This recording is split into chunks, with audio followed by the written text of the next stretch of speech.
Good afternoon, everyone. Today we're going to learn how to make a strawberry blueberry drama smoothie. Now, the warm weather's here, so let's get our drama glass and let's fill it up with some wholesome goodness. To start with, we're going to use frozen fruit, not fresh. I find that frozen works best for smoothies because the item is already frozen. This way, you don't need to go through the trouble of finding ice cubes and putting them in and chopping them up. No, we're going to skip that and we're just going to go with fresh strawberries. Did I just say fresh? Frozen strawberries and frozen blueberries. Fill up your mug or glass or whatever you're going to fill the smoothie up with to the top with your strawberries and blueberries. Now I use a full glass of strawberries with just a little topper of blueberry. You're going to pour that into your Ninja or whatever blender you have. I use the Ninja Professional 7000, whatever model it is, I don't know. But it works really good. So we're going to fill it up. And notice the red strawberry color compared to my hand, which now looks pale compared to the red strawberries. Checking capillary refill is always important. I always add in just a scotch of pineapples. Now pineapples adds the nice little vitamin A mixture to the thing, but it also gives you that little citrusy bite to the smoothie and a little sweetness. So I throw that in, just one or two chunks. Then I also blend in Poland Spring spring water. You can use any spring water or any bottled water you have, or any tap water for that matter, but I don't like tap because it kind of tends to taste like crap. So I use bottled.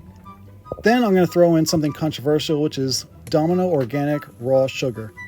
Now, it's probably not great, but you know what? I don't care. I'm adding it in. It's only 15 calories per teaspoon or tablespoon, one of the two. It's not going to kill you. Make sure you secure your blender cover. Turn the power on. And I go at the low speed first, just to make sure it's, chopping and blending, doing what blenders do.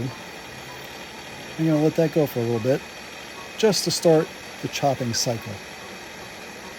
It's not going to remain on that speed though. We're going to juice it up just a little bit higher to the next level.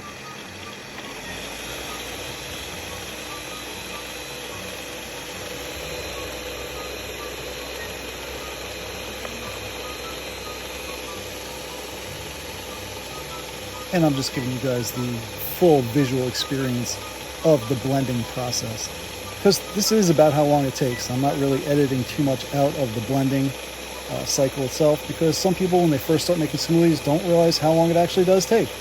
Yes, you can go to Wawa or 7-Eleven or wherever the hell you can get a smoothie from, and it only takes a few seconds, but that's already made with a mix, and it's already liquefied. In this process, you're obviously liquefying your frozen fruit, so it's going to take a few minutes. Anyway, so that's what we're doing. We're just zooming away here and letting it spin and cycle and crush and all that good stuff. Looks good, doesn't it? Trust me, it's worth it.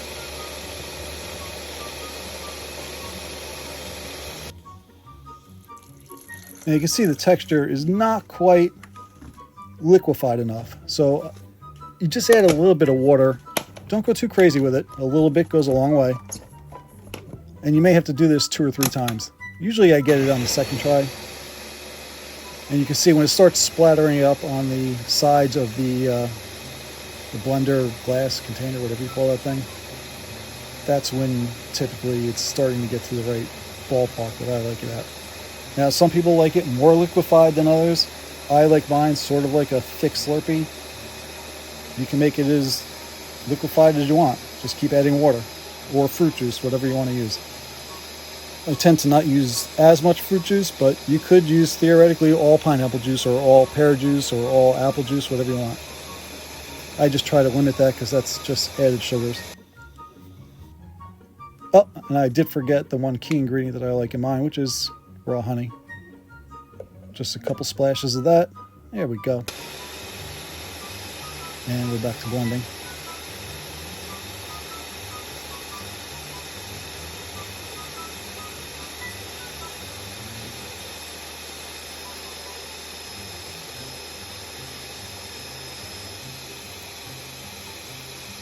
And then when you're done, you shut it off. Make sure you shut your power off for safety. I tend to also unplug it, although I didn't do it here, but I usually unplug it just to be sure.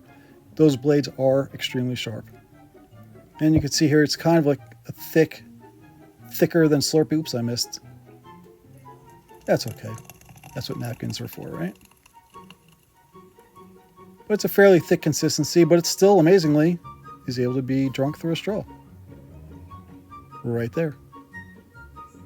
Hope you enjoy your smoothie.